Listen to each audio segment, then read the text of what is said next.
دراصل یہ انسان بڑے بے شرم ہو چکے ہیں۔ اس باغبان کو تھوڑے بھیڑیوں گایوں کا ایک بھرپور باڑا رکھتا ہے، لیکن اپنی بلی کو اپنے دہی کا ایک پیالہ کھاتے نہیں دیکھ سکتا۔ ہم کس شمار میں ہیں؟ بھیڑیا درخت کی لکڑی کھانے سے تو رہا، گیدڑ سنگریزے اور ڈھیلے نہیں کھا سکتا۔ انسانوں کو ان سب باتوں کے علم ہے۔ وہ اپنے باغ کے گرد دیوار کھینچ دیتے ہیں اور اپنی بھیڑوں کو طویلے میں بند کر دیتے ہیں، پھر انگوروں کا ایک گوشہ چک لینے پر لاٹھی اٹھاتے ہیں اور گیدڑ پر برسانا لگتے ہیں۔ اب گیدڑ کو پورے طور پر بھیڑیے سے دوستی اور ہمدردی کی امید پیدا ہو گئی تھی۔ بھیڑیے نے بھی اس خیال سے کہ کسی طور پر عذر کی کوئی صورت نکلے، اسے گیدڑ کے لیے کوئی کام انجام نہ دینا پڑے، موضوع اور گفتگو کو بدلا اور کہا، اے عزیز دوست، تم دیکھ رہے ہو کہ میں فداکاری اور جان بازی کے لیے حاضر ہوں، لیکن ایک بات تم سے کہنا چاہتا ہوں، وہ یہ کہ میں نے اپنے 3 دن کی غذا کھا کر روزہ رکھا ہوا ہے۔ اب جب تم جیسا عزیز مہمان میرے گھر میں آیا ہے تو میرا فرض ہے کہ میں تمہارے لیے غذا کا بندوبست کروں، کہ تمہاری پذیرائی کروں، اپنا روزہ بھی کھولوں۔ مجبوراً تمہیں یہاں رکنا ہوگا تاکہ میں صحرا میں جا کر کسی جانور کا شکار کروں اور پھر تیاری کروں۔ بعد ازاں ہم باغبان سے انتقام لینے کے لیے منصوبہ بندی کریں گے۔ تم تو جانتے ہو کہ خالی پیٹ کے ساتھ جنگ نہیں لڑی جا سکتی۔ گیدڑ بولا، تم نے بالکل صحیح کہا، خالی پیٹ کے ساتھ جنگ نہیں لڑی جا سکتی، لیکن ابھی بھی ایک بڑا انوکھا خیال میرے ذہن میں آیا ہے، بتانا کہ کیسا ہے۔ یہاں سے قریب ہی ایک گدھا ہے، گدھے سے میری سابق ملاقات ہے، خاصا موٹا تازہ ہے اور ہمارے 2-3 دن کی خوراک کے لیے کافی ہے۔ یہ گدھا اس باغبان کی ملکیت میں ہے۔ میں جاتا ہوں، اسے بہکاتا ہوں، سبز باغ دکھا کر اس جنگل کی طرف لے آتا ہوں۔ اس وقت تم اسے شکار کر لینا، اسے کہتے ہیں ایک تیر سے 2 شکار کھیلنا۔ خوراک بھی ہاتھ آ جائے گی اور باغبان سے ایک چھوٹا سا انتقام لینے کی صورت بھی نکل آئے گی۔ بھیڑیا بولا، بہت اچھا، اس سے بہتر صورت کیا ہوگی؟ ہم گدھے کو بھی لقمہ بنائیں گے اور گدھے کے مالک سے بھی انتقام لے لیں گے، لیکن دیکھنا، محتاط رہنا کہ کہیں گدھے کے دل میں بدی کا خیال نہ پیدا ہو جائے، کیونکہ گدھے اتنے بھی گدھے نہیں ہوتے جتنا لوگ سمجھتے ہیں۔ غور کرو، یہ گدھا اپنے سارے گدھے پن کے باوجود ہم سے کہیں بہتر زندگی گزارتا ہے، دن کو کام کرتا ہے، رات کو آرام کرتا ہے، باغبان بھی اس کی خدمت خاطر کرتا ہے، گھر میں رہتا ہے اور ہماری طرح در بدر اور بے خماں نہیں۔ گیدڑ بولا، گویا تمہارا مطلب یہ ہے کہ چونکہ ہم بیکار اور مفت خور ہیں اس لیے گدھے سے بھی زیادہ بدقسمت ہے۔ ذرا صبر کرو اور دیکھو کہ یہ ایک بیکار کا گیدڑ ہوں کس طرح گدھے پر سواری کرتا ہے، اور تم منتظر رہو کہ حتیٰ کہ گدھے کو ساتھ لے کر یہاں پہنچوں گا۔ یہ کہہ کر گیدڑ نے آبادی کا رخ کیا۔ گیدڑ آبادی کے نزدیک پہنچا تو اس نے دیکھا کہ پنچکی میں گندم پس رہی ہے اور اس کے دروازے پر گدھا کھڑا ہے۔ گدھا ابھی پہنچا تھا اور گندم کا 2 بوریا اس کی پیٹھ سے اتارا گیا تھا۔ وہ سفر کی صحبت اور بھاری بوجھ کی وجہ سے بہت تھکا ہوا تھا۔ گیدڑ نے لنگڑاتے ہوئے پیش قدمی کی اور گدھے سے کہنے لگا، بھائی کیسے ہو؟ امید ہے تمہارا احوال اچھا ہوگا، مگر بظاہر افسر اور غمگین لگتے ہو۔ آخر کیوں؟ کیا غم لگا رکھا ہے؟ گدھا بولا، کوئی بات نہیں، بہت تھک گیا ہوں، لمبا سفر کر کے یہاں پہنچا ہوں، پنچکی پر گندم لایا ہوں، بہت چلا ہوں، معلوم نہیں میرا حال اچھا نہیں۔ ہماری قسمت میں تو بس یہی بوجھ ڈھونا اور تھک کر چور ہو جانا ہی لکھا ہے۔ گیدڑ بولا، نہ امو جان، یہ کیا کہہ رہے ہو؟ تم ہمیشہ ایسے تو نہیں ہیں؟ یہ کیا بات ہوئی؟ حیوان صرف بوجھ ڈھونے کے لیے نہیں بنا، تم خود اپنے آپ پر ظلم کرتے ہو۔ آخر یہ سارے حیوان جو جنگل میں اچھل کود کرتے پھر رہے ہیں، خوب کھاتے اڑتے ہیں، اچھی نیند لیتے ہیں، کیا آسمان سے نازل ہوئے ہیں؟ یہ بھی مجھے تم جیسے ہیں۔ دراصل تم نے پہلے ہی دن سے خود انسان کی عادتیں بگاڑ دی ہیں۔ جس نے پہلے ہی دن سے بوجھ اٹھانا شروع کر دیا اور اف تک نہ کی، لوگ اس پر آخر تک بوجھ لاتے رہیں گے۔ حیوان کو خود سوچنا چاہیے کہ اسے کیا کرنا چاہیے، وگرنہ کیا تمام وحشی جانور، جنگلی گدھے، یہ ہرن اور صحرائی جانور کو بیابان میں رہتے ہیں، یہ سارے حیوان جو خشک سمندروں میں زندگی گزارتے ہیں، کیا انسان کے لیے کلی بن گئے ہیں؟ تم جو ان کے کلی بنے ہوئے، آخر اس کا صلہ یہی کہتا ہے کہ نہ گدھا ہے، سمجھ سے آ رہی ہے؟ کسی کو جرأت نہیں کہ کہے کہ گیدڑ گدھا ہے، کیونکہ گیدڑ بوجھ نہیں اٹھاتا، لیکن گدھا جو بوجھ بھی اٹھاتا ہے اسے تمیز اسے کہتے ہیں نرا گدھا۔ یہ بڑا ہے، بے وقوف ہے، عقل سے عاری ہے۔ گدھا بولا، ہاں ٹھیک ہے، لیکن میرے پاس اس کا کوئی علاج نہیں۔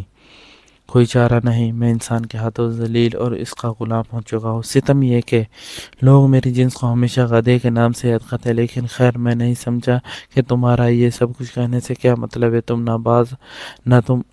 نہ باہر اٹھاتے ہو، نہ کوئی کام کرتے ہو، آخر کیسے آج تمہارے دل میں اچانک میری محبت جاگی؟ درست ہے، تم نے مجھ سے کوئی برائی نہیں کی، لیکن بعض حیوان بھی بڑے بد فطرت ہوتے ہیں۔ میں نے اگرچہ انسانوں سے خیر نہیں دیکھی، لیکن مجھے حیوان سے زیادہ توقع نہیں۔ مجھے حیرت ہے کہ آج کیا ہوا، تم میرے لیے ہمدردی کے میٹھے بول بولنے لگے۔ گیدڑ بولا، قابل رحم گدھے، تمہیں تکلیف میں دیکھ کر میرا دل بہت کرتا ہے۔ ملاحظہ کرو کہ اس بیچارے حیوان کی پیٹ پر ظالموں نے اس قدر بوجھ لادا ہے کہ اس کی ساری عقل کافور ہو گئی۔ امو جان، آخر مجھے تم سے کیا لالچ ہے؟ میں چیر پھاڑ کرنے والا حیوان نہیں، اگر تم کوئی پرندے یا مرغے ہوتے تو تم کہہ سکتے تھے۔ گیدڑ کی نیت بخیر نہیں، لیکن میں ایک مدثر سبز خور ہوں، سو مجھے تم سے کیا لالچ ہو سکتا ہے؟ جانتے ہو کہ میں کیا کھاتا ہوں؟ جنگلی پھل، کبھی کبھار انگور۔ مجھے پرندوں یا مرغوں سے بھی غرض نہیں، کیونکہ یہ بیچارے بھی بدقسمت ہیں، ان پر ظلم نہیں کرنا چاہیے۔ لیکن کیا تمہیں معلوم ہے کہ میں تمہیں یہ باتیں کیوں کر رہا ہوں؟ اس کا سبب یہ ہے کہ سالہ سال سے جنگل میں زندگی بسر کر رہا ہوں۔ یہ جنگل قریب ہی ایک جنگل پھلوں سے بھرپور، ایک صحرا گھاس سے پر، وہاں رہتا ہوں، بہت خوش ہوں۔ یہ جو تم دیکھتے ہو کہ گاہ گاہ میں اس آبادی کی طرف آ نکلتا ہے، یہ تو صرف اس لیے کہ میں تنہائی سے اکتا آ جاتا ہوں۔ جو بھی ہو، آخر میں ایک زمانے میں گھریلو جانور رہا ہوں، مدتوں آبادی میں رہا ہوں، گدھوں، بلیوں، بھیڑوں اور پالتو حیوانوں سے محبت کرتا ہوں۔ کبھی کبھی میرا جی چاہتا ہے کہ ان سے ملوں، لیکن جب آتا ہوں اور دیکھتا ہوں کہ مثلاً تم اس قدر محنت کرتے ہو، زحمت اٹھاتے ہو اور اس کے عضو خشک گھاس پھوس کھاتے ہو، تو میرا دل کٹتا ہے۔ مجھے دکھ ہوتا ہے کہ تم لوگ اس قدر بدقسمت کیوں ہو۔